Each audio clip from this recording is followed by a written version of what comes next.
Good morning and welcome to Sunday School.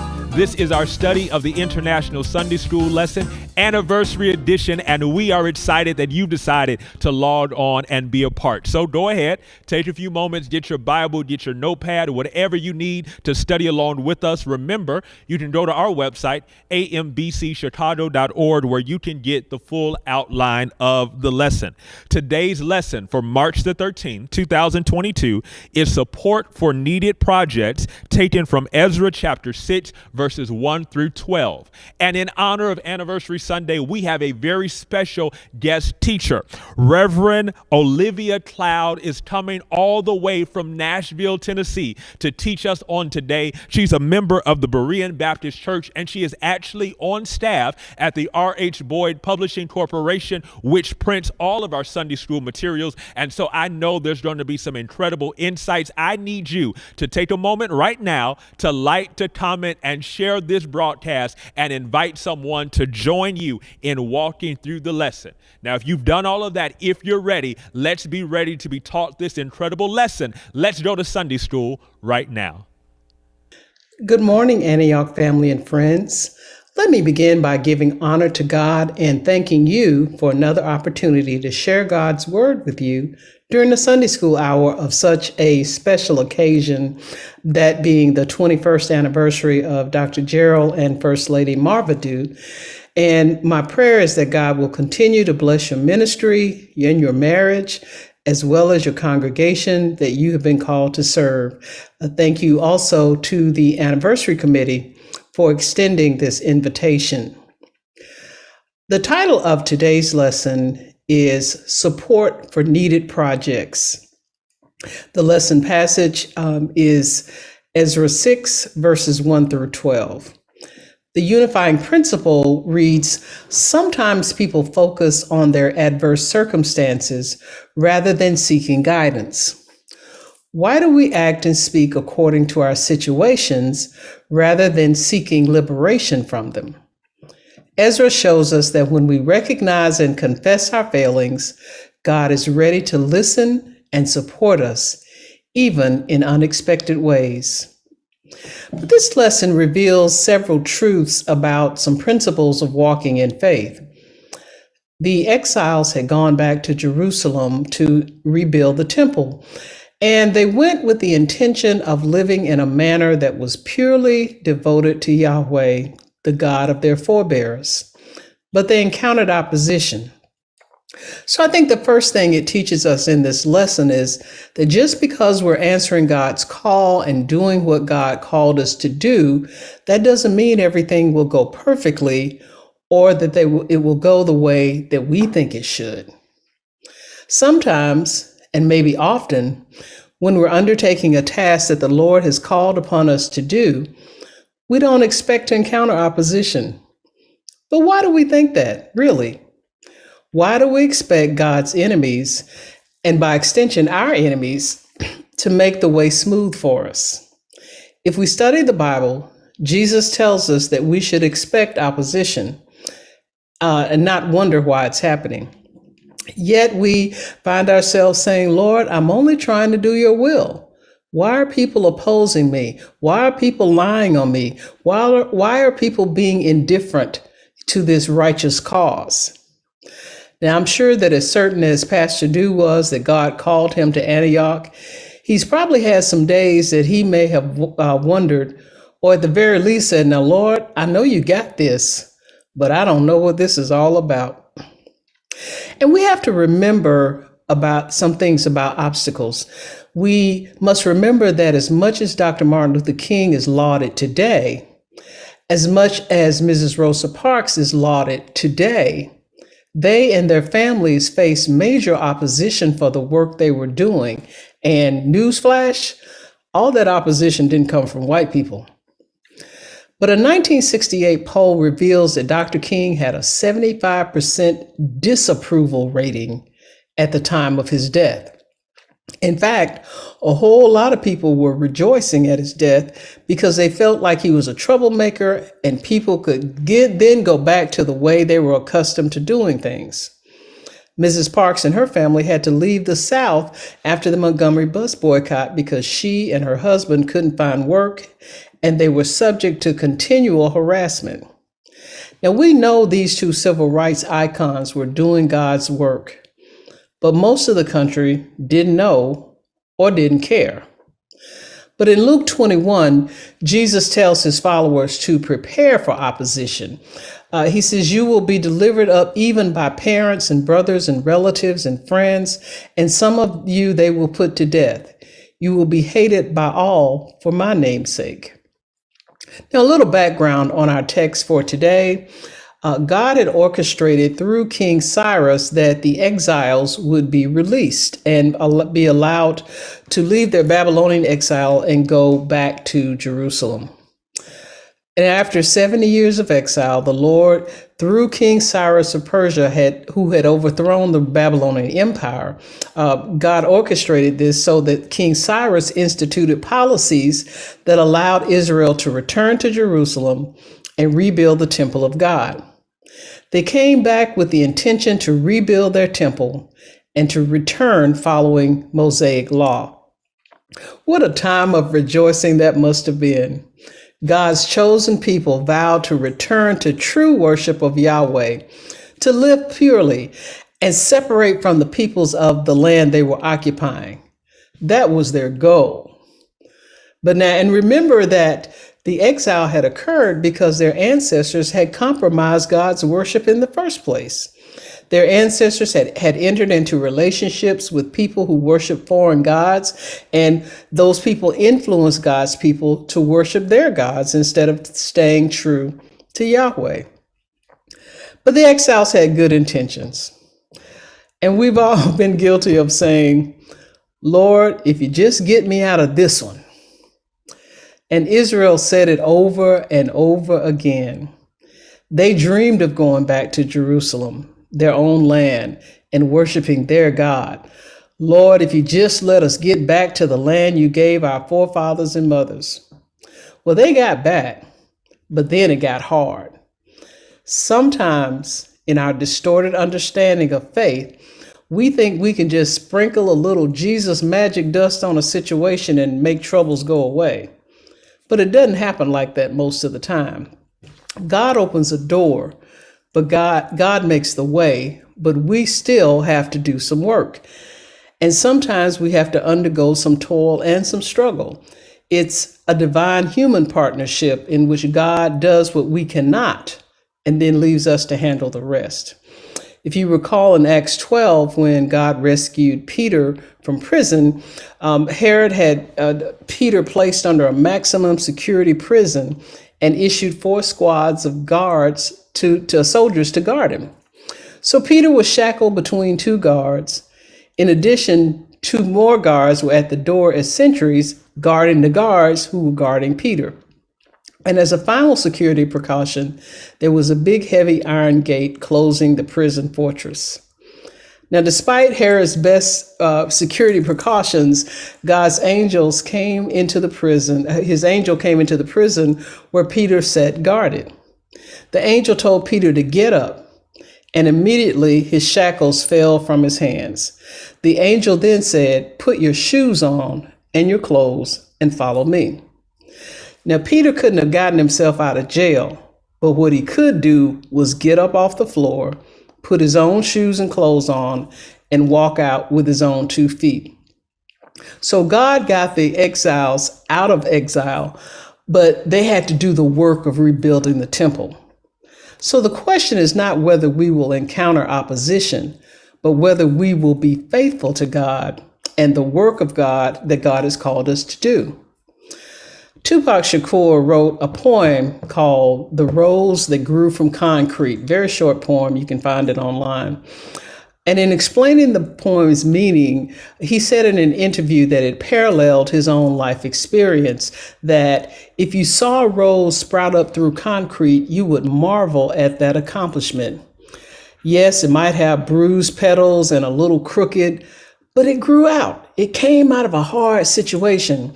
So he was talking about his critics and his haters, how they failed to acknowledge that he was a rose that came out of the ghetto, that he somehow managed to extricate himself from circumstances that should have kept him down.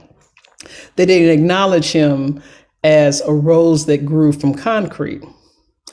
And I thought about that. In order for a rose or any kind of plant to go through concrete, and we've all seen it, maybe not a rose, but some sort of weed or living plant, but in order for it to grow through, there has to be a crack somewhere. So what the plant or the weed does, instead of focusing on the concrete, it focuses on the cracks, the openings that will help it make it through. So when we're going through tough situations, it's easy to focus on the barriers, to focus on the obstacles, to focus on the concrete, if you will. But we as people of faith must reorient our thinking during hard times. We have to stop looking at the concrete and start looking for the cracks. So God put a crack in the concrete that was trying to stop the exiles from rebuilding the temple. They found Cyrus's decree, which opened the way to complete the wall using the resources of the king. Life may try to bury us under the concrete of failure, disappointment, depression, or other obstacles. But we always got to look for the cracks. So while things were looking grim for the returning exiles, God was still working things out by putting in a few cracks. So we can expect things to go wrong at times, even when we're doing God's work. The second thing I want us to think about is that no situation is ever beyond God's power to redeem. The Israelites were a people born out of impossibilities, out of overcoming seemingly impossible odds. It's a recurring theme in their existence. It began with their progenitors, Abraham and Sarah, who were infertile or unable to conceive. From that to Isaac's ram in the bush, to the parting of the Red Sea by Moses' hands, to Hannah conceiving a son, to David's defeat of Goliath, and many, many more stories of the Bible. We would do well to remember that since God had the power to bring Israel through such seemingly impossible scenarios, surely God can bring us through our present adversities. So the exiles had faced opposition from local government who apparently liked things just the way they were. It's kind of like many whites in the South would say before the Civil Rights Movement, or during the Civil Rights Movement, they say, well, whites and Negroes get along just fine down here. We don't want or need outside agitators stirring up trouble. Well, the government established in Jerusalem didn't want the exiles coming back trying to mess up what they had established. And apparently there was some disagreement about what the agreement or the decree had been from Cyrus and what the Israelites had the authority to do. You see, the work of rebuilding the temple had stopped for 16 years due to opposition from the people occupying the land. Then, under the ministries of prophets Haggai and Zechariah, the work resumed. However, they barely got started when Tatnai, governor of the province that included Israel, confronted the Jews about whether they had the proper permission to rebuild the temple. So they told him about Cyrus's decree. And because God's eye was upon them, Tatnai had the good sense to let them keep working until he heard from Darius. So Governor Tatnai appealed to Darius to search the archives, and there they found King Cyrus's decree that Jerusalem must be rebuilt, with the cost of construction paid for by the royal treasury. And Darius upholds that decree. What a change and a turnabout in their circumstances. What had seemed hopeless was turned around to favor God's people. Now, we typically hear about God making footstools out of our opponents or our enemies, but here we see God making them sponsors of his people and his work. In addition, King Darius further commands that they are now to pray for the well-being of the king and his offspring. So Cyrus had specified with the decree that the gold and silver articles of God's house that had been taken away during the Babylonian invasion were to be returned to the temple in Jerusalem. Now, this lesson affirms what the Bible teaches us in the Old and New Testaments, but two verses in particular. One, that God will supply all of our needs according to his riches in heaven, Philippians 4:19. And then there's Ephesians 3:20. God can do so much more than we could ever imagine. This lesson also teaches us that the greater the opposition we face, the greater the opportunity for God to bless us. God used what was a threat to Israel's future to become the treasure that procured their endeavor. So let us never forget that adversity in God's hands can become an advantage. God is the one who can take the frailty of human life and transform it into something beautiful. Now, Ezra 6:1 says it was in Ecbatana that the scroll was found, and no indication is given regarding who found the scroll, but this kind of passive language, passive verbs of this type are often used in the Bible to indicate that God was working behind the scenes somehow. So God had operated behind the scenes to ensure that proof was found of Cyrus's intent to help God's people rebuild the temple. And then in verse 11, we further note that King Darius not only offers the financial provisions of the Persian crown, but also the protection of the empire as well. And in following the decree, Darius does not issue feel-good language that has no teeth. Anyone who was caught violating the order would be punished by death. And the language indicates not only would the perpetrator be killed, but their family members would suffer as well. And the notion of the offender's home being a dunghill is to signify that the violator of the order would no longer be remembered. They would erase everything about the offender: home, family, future, identity, all of those things. So Darius meant what he said. He further issued an order to Tatnai and the other officials who had made the original inquiry: stay away. Do not interfere with the work of the temple of God. The king wanted his ministers to understand that nothing could hinder the rebuilding of the temple's completion. Darius next ordered a list of supplies necessary for daily sacrifices: young bulls, rams, and male lambs for burnt offerings. They were also to supply wheat, salt, wine, and oil as requested by the priest in Jerusalem. And all these elements were part of daily sacrifices, and Darius said, restock them daily. So the king's interest in the Jews' daily sacrifice was a little bit self-serving, we have to admit, because by giving them these resources to restore the temple, it would also enable them to pray for the well-being of the king and his sons. So Darius, even though he wasn't a monotheistic king, most likely he regarded Yahweh as another god among several gods. Nevertheless, the Lord was the powerful God of the Israelites, and thus it was in the royal's best interest to win the favor of Israel's God, as well as all the other gods. So even though Darius had a misunderstanding about the nature of the sovereign God we serve, he still had enough respect in himself to say, I need to honor this thing because I've seen what this God can do, and he's powerful.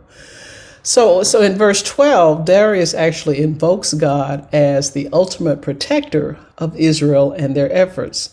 And the king here imparts what is essentially a blessing for Israel and a curse for any entities that oppose them. Darius continues to refer to Yahweh as the God of heaven. Even though he only regards him as a regional deity tied to the land of Israel, he still understood his power. So it would really be fair to say Darius probably incorporated Yahweh into his pantheon of deities, which would not be an odd occurrence in ancient times among polytheistic people. They served different gods. They practiced for all kinds of inclusions of all kinds of gods and showing exclusivity to no one. So Darius' invocation of God's name at this moment as a guardian God who would protect the people of Israel was he believed that it extended to Israel, but not sovereignly worldwide or in the world that we know. He most certainly would not have thought of Yahweh as the King of Kings, as that was a title the Persian rulers took for themselves as they conquered land after land. So from Darius' standpoint, he was the King of Kings. But even so, it was Darius' acknowledgement of Yahweh that invigorated God's people and their circumstances. So by paying homage to Israel's God and rebuilding God's temple, the Persian king assumed God would protect his parochial interests and overthrow any king or people that might try to destroy the temple in Jerusalem. So he was like, as long as I'm protecting the temple, God's going to protect me. So yes, he footed the cost of rebuilding the temple of Yahweh.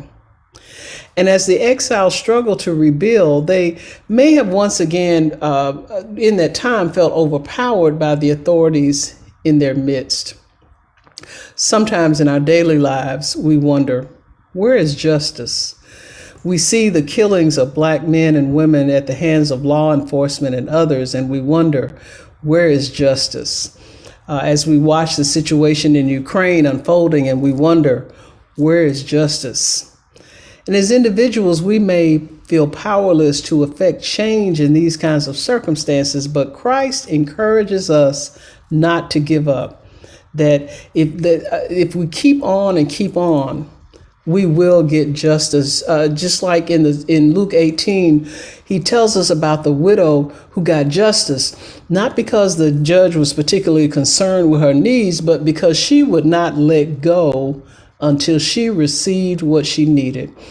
Jesus taught this parable to show us that we should continue in the pursuit of justice, even when it gets hard, because God can use all kinds of people to bless our circumstances. And the third and the final thing I want to leave with you about this lesson today is that we can rebuild even after devastations occur in our own lives. We all find ourselves like the Jews at times, worn out, preoccupied, and unwilling to do what God has called us to do because it's just too hard. And perhaps we wander away from an intimate relationship with God and prayer and rarely say any words of praise or out of our mouth or anything. But how do we rebuild after devastation? Restoration begins with God, who is sovereign over all things and who inspires successful new beginnings. God called Haggai and Zechariah into prophetic service, and they called God's people to obedience. God did not rebuild the temple himself. Rather, he raised and used people who would respond to his initiative. Thus, God's people should look to God to initiate a new beginning, and then to respond to his call in obedience to his sovereignty. So we can rebuild. God will give us the resources that we need to do whatever it is we need to do. Even when it seems hard, even when it seems like we wonder why we're even being bothered, God can restore and renew. And so I'll leave you with this lesson today, and leaving you with hope. Whatever your circumstances may be, if you're worried about something, if it seems like you've been struggling to accomplish something for so long and you just can't get it done, that God is able, that God is listening, that God cares. And we can use the example of Israel. They didn't get it right all the time. We don't get it right all the time. But God was with them every step of the way, just as God is with us each and every step of the way. And so to Pastor Do and Sister Do, I pray that you would keep on and be faithful, no matter how things go, to continue to be faithful to the call and command that God has given you, and to not give up. You know your journey well enough to not do that. But I just want to encourage you with that today, to congratulate you, to congratulate the people of Antioch, and pray that you all together will keep on keeping on. And as become my heart saying, always look for the cracks. Look past the concrete and look for the cracks, because a flower, a rose, can indeed grow from concrete. Amen, and God bless you. Thank you so much, Reverend Olivia Cloud, for that incredible lesson. Listen, I know you've got some amazing takeaways. I need you to put those in the comment section right now, and let's continue to learn together. I love that life aim. Believers can overcome opposition when they trust and obey our sovereign God. Let's share with one another how we've been helped and hoped and encouraged through today's lesson. Thank you so much for joining us for the lesson. I want to encourage you to give your Sunday school offering. You know, we've got ways that are easy and convenient for you to give, and you can indicate in all of those ways this offering is for Sunday school. You can go to our website, ambcchicago.org, click on the giving tab, and you can give there. You can give through the Givelify app. Download that app from your app store, search for Antioch Missionary Baptist Church, and you can give safe and securely there. You can mail or drop off your donation to our physical location, Antioch Missionary Baptist Church, 415 West Inglewood, Chicago, Illinois, 60621. You can also call us at 773-873-4433. You can make arrangements for your gift to be picked up. And you can also give through Zelle using the email address antiochchurchchicago@gmail.com. I want to remind you that we're in the midst of our Lenten season. And so instead of our normal prayer meeting and Bible study on Zoom, we have Lenten services, which are entitled Lent Intentional Spiritual Renewal. And this Wednesday, March the 16th, we are dealing with intentional spiritual renewal through self-examination and repentance. Pastor John Grant of the Mount Hermon Missionary Baptist Church is going to be our very special guest presenter, and we want you to join us. All of the Zoom information is on our website, ambcchicago.org. Join us this Wednesday at 7 p.m. And right now, actually, you still have time to get down to the building, because we are worshiping live in the sanctuary on this anniversary Sunday. The doors are open. Wear your mask. But I know Pastor would love to see your face in the place as we celebrate 21 years. We're going to be live, online, and in person. Pastor Julian Spencer of the Main Baptist Church is coming all the way from Aurora to give us the word. Worship is going to happen. You don't want to miss it. Join us at 10 a.m. in person and online. Well, until next time, I hope to see you in Sunday school. This is your digital pastor, Terrell Carter. I'll see you real soon.